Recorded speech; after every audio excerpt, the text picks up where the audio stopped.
आज की ओबीसी साथियों की बैठक की अध्यक्षता कर रहे हैं जिला कांग्रेस ओबीसी विभाग के अध्यक्ष छोटे भाई आसिफ रजा जी।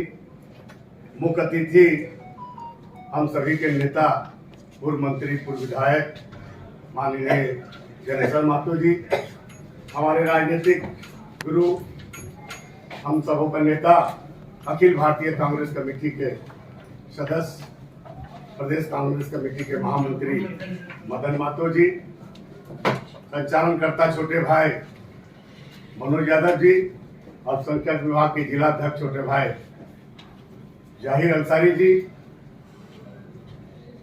ज्यादा नाम सभी का जानते हैं। उपस्थित सभी ओबीसी साथियों, ओबीसी के नेतागण, निश्चित रूप से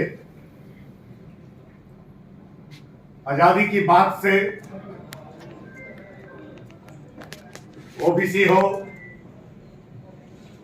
अकलियत समाज में भी जो हम अभी बताए थे थोड़ा देर पहले कि पसमंदा जो है, अंसारी है, मंसूरी है, दुनिया है, इसमें भी हमारे जो है 100 में 95% हम लोग।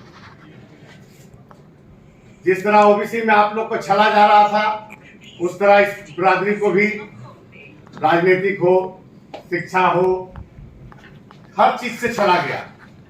मगर निश्चित रूप से साथियों, आज एक ऐसा नेता हम लोग के बीच में, जो हमारे नेता, राष्ट्रीय नेता, हम सभी के नेता राहुल गांधी जी ने एक आवाज दिया है, पूरी ईमानदारी से ये आवाज दिया है कि हम ओबीसी को, दलित को, आदिवासी को, अकलियतों को संगठन के साथ साथ देश की हर कुर्सी में देखना चाहते हैं। वो पूरी ईमानदारी से दिए आवाज। वो जान रहे थे कि अगर इन लोगों को आगे नहीं करेंगे तो भारत देश का कल्पना, हम विकास की और भारत की मजबूती हम नहीं कर सकते हैं। ये राहुल गांधी का ये आवाज।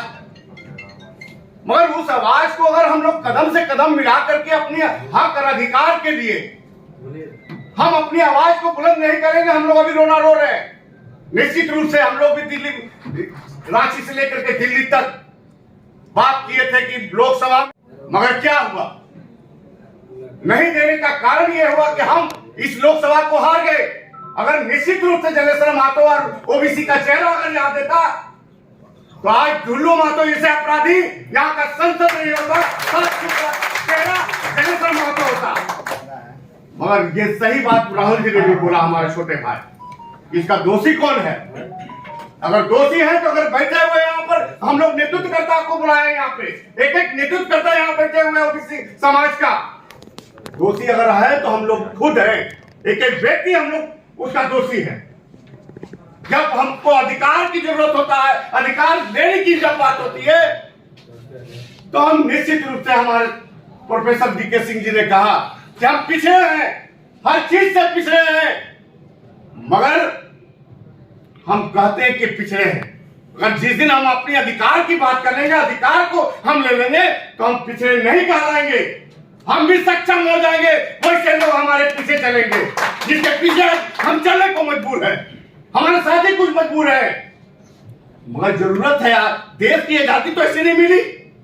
देश की आजादी बहुत कुर्बानियां दे करके मिली, अपनी सर कलम करवा करके हमारे पुरखों ने देश की आजादी दिलवाई। उसी तरह हम सबको सोचना होगा, समझना होगा कि हम गरीबी में भी रह करके, पिछड़े में भी रह करके, मजबूर भी रह करके, मेरी जो अधिकार है, उस अधिकार की बुलंद आवाज के साथ हम अपने अधिकार को लेंगे। ये आवश्यकता, आज समय आ गया है साथियों, आज ये समय आ गया है। राहुल गांधी बार बार बोल रहे हैं, पूरी ईमानदारी से बोल रहे हैं।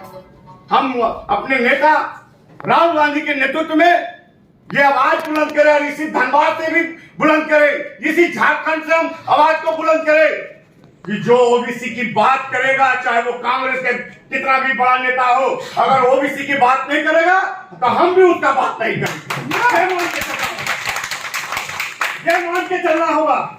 हम बात करते हैं, आपका नारा लगाते हैं, आपका हम जिंदाबाद करते हैं, मगर आपको भी हमारा जिंदाबाद करना होगा, हमारे अधिकार की आपको बात करना होगा, तभी हम आपका जिंदाबाद कर सकते हैं, तभी हम आपको नेता मान सकते हैं। आज राहुल जी हमारे लिए बात कर रहा है, राहुल गांधी हमारे अधिकार की बात कर रहा है, तो हम उनको नेता मान रहे हैं, हम उसके कदम से कदम चलने के लिए हर कुर्बानी देने के लिए तैयार है।